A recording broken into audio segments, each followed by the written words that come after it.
Саламатсыздарбы? Кыргыз тилине арналган сабактарыбыздын кезектеги бөлүгү.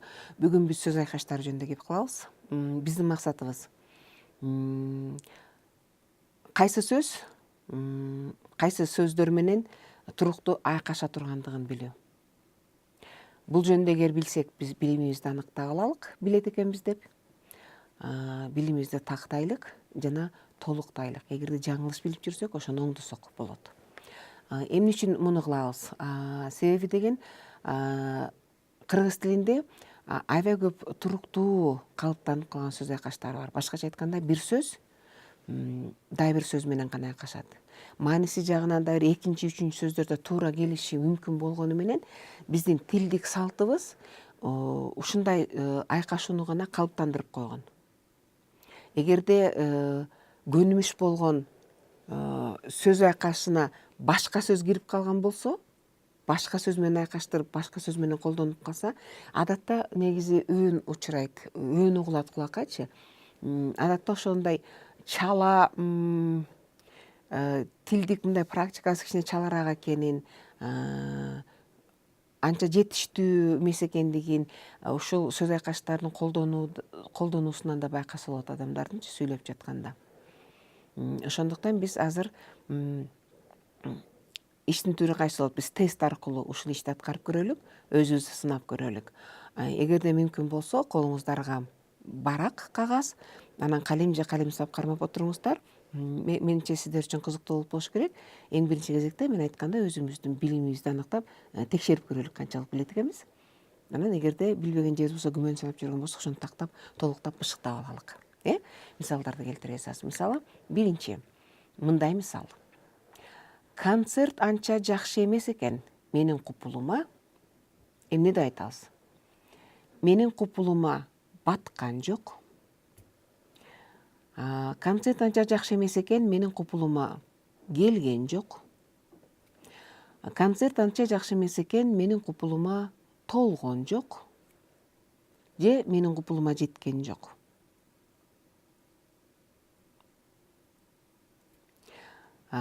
Бардык эле варианттар мындай жакын, бардык эле вариантты колдонсоңор, негизи угуучуга түшүнүктүү эле болот.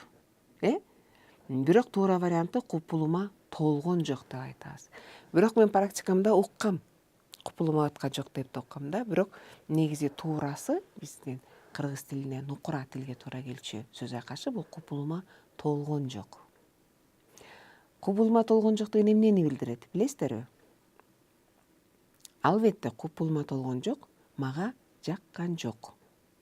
Мен күткөндөй, мен ойлогондой болгон жок дегенди билдирет, Ал эми тескерисинче купулума толду, мага жакты, мен күткөндөй, мен ойлогондой болду дегенди билдирет. Демек, дагы бир жолу купулума толгон жок. Экинчи мисал. Менче түшүнүктүү болду деп ойлойм.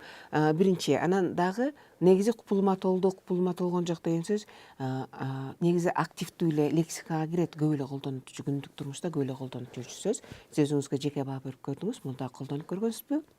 Же биринчи жолу угуп жатасызбы? Жок, уккансыз, бирок балким колдонгон эместирсиз жана кандай дейсиңер, сизге ушул керектүүбү, колдоносузбу? Өзүңүз ойноп, эгерде активдүү кылам десеңиз, ошону өзүңүздү эстей жүрүңүз. Экинчи мисал. Мага бир нерсе айткың келсе, элдин баарына жар, көп чекит, акырынайт. Биринчи вариант. Элдин баарына жар бербей. Экинчи вариант. Элдин баарына жар салбай, акырынайт. Үчүнчү вариант. Элдин баарына жар жасабай, акырынайт. Же болбосо элдин баарына жар кыйкырбай, акырынайт. Кайсынысын туура деп колдонот элеңиз? Жар деген сөз кайсы сөз менен айкашат? Албетте, жар салбай. Жар сал деген сөз, жарыяла, элдин баарына айт деген сөз. Бул илгертен келаткан нерсе, туурабы? Жар салыш керек. Ушундан азыр жарлык деген сөз бар бизде, Анан негизи кыйкырбай, катуу айтпай дегенди билдирет. Бирок туруктуу сөз айкашы бул жар салбай. Мааниси эмне? Азыр эле айттым, катуу айтпай, кыйкырбай, элдин баарына огуз айтпай дегенди билдирет.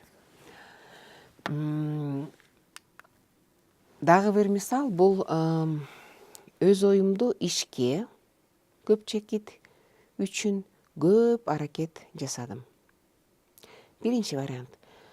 Өз оюмду ишке ашырыш үчүн көп аракет жасадым. Экинчи вариант.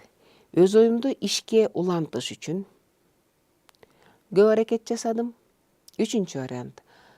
Өз оюмду ишке жеткириш үчүн көп аракет жасадым. Жана өз оюмду ишке белгилеш үчүн көп аракет жасадым. Кайсыл вариантын туура көрөт элеңер? Албетте ишке ашырыш үчүн, аткарыш үчүн деген сөз. Туурабы? Муну көп эле айтылып жүргөн сөз. Бул адабий же өзөк эле тил эмес. Бул негизи расмий кагаздарда колдонушат сөз. Көп кездеше турган сөз бул. Кээ бир өлкөлөрдө, коомдук жерлерде тамеки чегүүгө тыюу, андан ары уланталык. Тыюу коюлган, тыюу айтылган, тамеки чегүүгө тыюу берилген, тамеки чегүүгө тыюу салынган. Мен уккам кээ тыюу коюлуптур депчи. Бирок чындыгында туура варианты тыюу салынган. Биз адатта тыюу салабыз, уруксат бербейбиз деген сөз билдирет. Демек, кээ бир өлкөлөрдө, коомдук жерлерде тамеки чеккенге болбойт. Ага уруксаат жок дегенди билдирет. Тыюу салынган. Кийинки биздин мисалыбыз. Улуунун сөзүн угуп кичине баш көп чекит койсоң, келечегиңе жакшы. Биринчи вариант.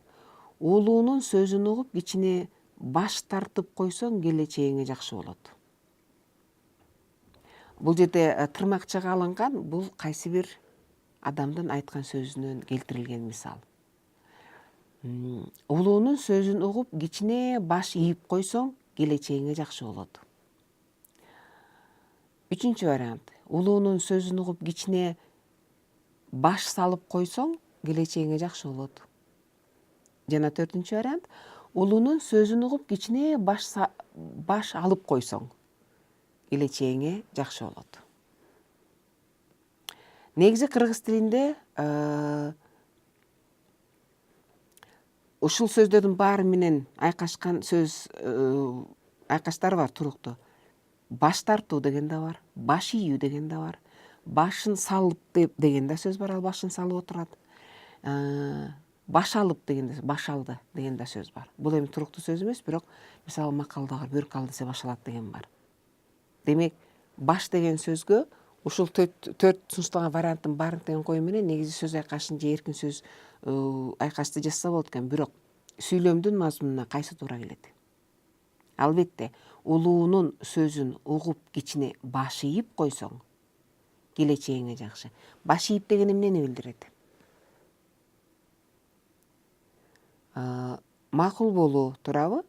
Көнүү, ошонун айтканы менен болуу деген сөз, туурабы? Баш ийүү. Мындай кичүүлүк кылуу деген сөздү билдирет. Ал эми айтып кеткен соң дагы токтололу. Баш тартуу деген макул болбоо деген сөз. Мисалы, жоксо бир нерсе жасайм дегенден кайра кайтуу дегенди билет. Мисалы, ал өзүнүн оюнан баш тартты деп айтат, туурабы? Мен мисалы сунуш кылдым, бирок ал баш тартты. Башын жерге салып отурат деген сөз барбы? Кайгырып отурат, же бир күнөөлүү сезип атат өзүн, же чарчап отурат дегенди билдирет. Баш ал деген бул түшүнүктүү, бул түз маанилде колдончу сөз. Демек, бизге керектүү нерсе бул баш ийүү.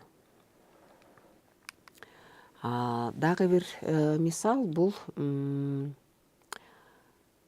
майрам күн ишембиге туш, дүйшөмбү күнү дем алыш болот. Бул биздин негизи биздин өлкөдөгү бул эреже. Эгерде майрам күн ишембиге туш, биринчи вариант берип калса, дүйшөмбү күнү дем алыш болот.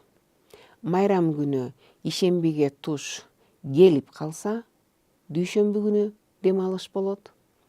Майрам күнү ишембиге туш этип калса, же майрам күнү ишембиге туш барып калса, дүйшөмбү күнү дем алыш болот. Кайсы вариант туура?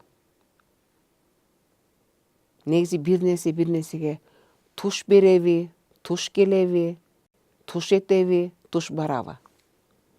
Албетте туура вариант майрам күнү ишембиге туш келип калса, анда дүйшөмбү күн негизи дем алыш болот бизде. Демек туруктуу сөз айкашы туш келүү. Мунун дагы маанилеси бар, туш болуу деген да сөз бар. Бирок бул вариант бизде азыр жок экен. Ошон үчүн туурасы туш келүү. Кийинки мисал. Башка адамга тил көңүлүн оорутпаш керек. Биринчи вариант, башка адамга тил көрсөтүп көңүлүн оорутпаш керек. Башка адамга тил берип көңүлүн оорутпаш керек. Башка адамга тил тийгизип көңүлүн оорутпаш керек. Жана башка адамга тил таштап көңүлүн оорутпаш керек. Кайсыл вариант туура болот деп ойлойсуз? Кыргыз тилинде колдонуп жүрүүчү сөз айкашы бул тил тийгизүү. Демек, башка адамга тил тийгизип көңүлүн оорутпаш керек. Бул эмнени билдирет? Тил тийгизүү деген сөз бул катуу айтып коюу, таарынычтуу сөз айтуу, жаман сөз айтуу, орой сөз айтуу дейт. Тил тийгизүү.